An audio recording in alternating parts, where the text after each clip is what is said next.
Hey everyone, in this video, we are going to be covering the 5 primary uses for a heavy bag. All right, we've got a couple of different types of heavy bag here. You see they come in all different shapes and sizes. We've got a Bob back here. We've got our little guy we like to call Robin. This is the original Wave Master here. And then we've got Batman over here, who's our Wave Master 2XL Pro. These are all great bags that you can use. And again, there's other different sizes you can pay attention to, maybe a hanging bag or something like that. So each one of these bags has a little bit of variation on the use, but let's start with the primary use for these bags, and that is big power techniques. Okay, so if I wanted to throw, a Superman punch or something, I don't necessarily want to do that against somebody who is maybe has smaller arms than I do or is a lot shorter than I am. That's a really big power technique. I don't want to throw a full power side kick, boom, against one of my smaller helpers who's holding a body shield. It's just not going to be beneficial for them. Instead, I want to use something that can take a lot of damage and not scream. Okay, so you see that we have the 3 different sizes here. Obviously, these correspond to different sizes of body, but most of these are adjustable. So like little Robin here, I can take him and I can actually make him pretty tall. So if I were to run maybe a kickboxing class, then I can adjust his size. But understand that these bags are made for high power techniques. That's use number 1. Use number 2 is to hold a pad when you need to instruct. Okay, a lot of times we like to hold pads so that we can feel the impact on our body, which is great. However, if I'm holding a pad here and Bob's doing the striking, I can't see what his body's doing from the side. Instead, I want to turn and be able to take Bob's hand and say, okay, Bob, I want you to hit Robin here and I want you to give me your best reverse punch. Oh, I see that your knuckles are turned out. We want to make sure we're hitting with the correct side of the fist. All of those good things. I can sit there and adjust while people are moving. All right, so the bags can hold the pad for you so that you can instruct. That's use number 2. Use number 3, these bags make amazing cycle drills. Okay, so what I could do is I could set up all of these bags. You see I kind of have them in a little triangle here, but I could spread that triangle out by about 12 feet, okay? And now I've got something we can do cycle drills on. If I want to get a lot of reps really fast, but I have a large group of students, I can have one student doing a kick here and then running over to this bag and then running over to Mr. Bob and doing these different kicks or doing the same kick over and over. So great use for these bags because, again, I can keep the drill moving and it only takes one of me to keep people going. So cycle drills, a great use for these tools.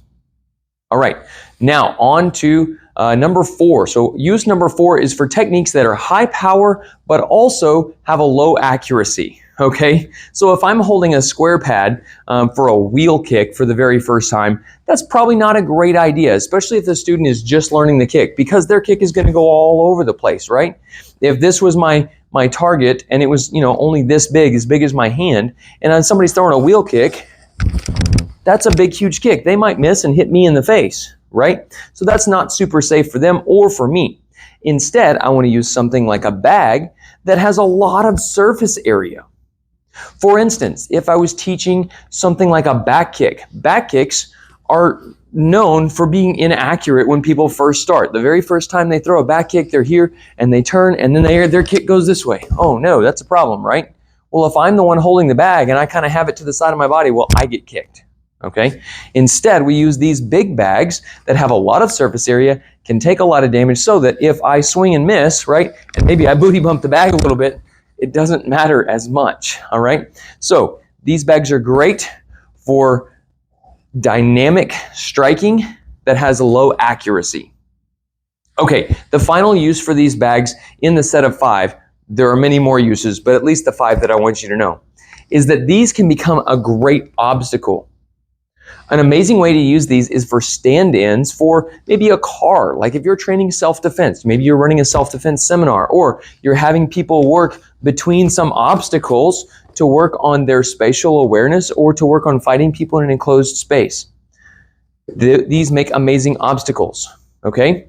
They also can be taken apart, which is super, super cool. Especially when you're dealing with littles, you can take these bags apart and now I've got an obstacle that I can lay on the floor. Maybe they can roll over this. Maybe they can jump over it to do a flying side kick. Maybe they jump over this one and hit this one with a flying side kick. okay? These are great tools for obstacles. You can do this with any one of these bags. They all come apart. You're going to want to talk to an instructor or somebody who has some experience with doing that so that you can take them apart and put them together properly. But they're all made to come apart and be used in different ways. All right, guys, there are your 5 uses for the heavy bag.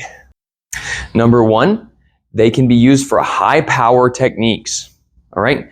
Number 2, they can be used as stand-ins or pad holders when you need to be instructing the group. Number 3, they can be used for things like cycle drills, so we can get a lot of reps in a short period of time with a large group of people. Number 4, we're going to use them for those techniques that have low accuracy and a high risk level for the pad holder until we build up that accuracy level for our students. Finally, number 5, they can be used as obstacles, which is a super, super fun way to use them. All right, guys, I hope you enjoyed that. I hope you learned a little bit of something. Get creative with these. Obviously, you always want to be safe, but man, these bags can be used in so many different ways. I've seen them used in literally hundreds of ways, and I hope you guys can get creative and enjoy using them. We'll see you guys in the next video.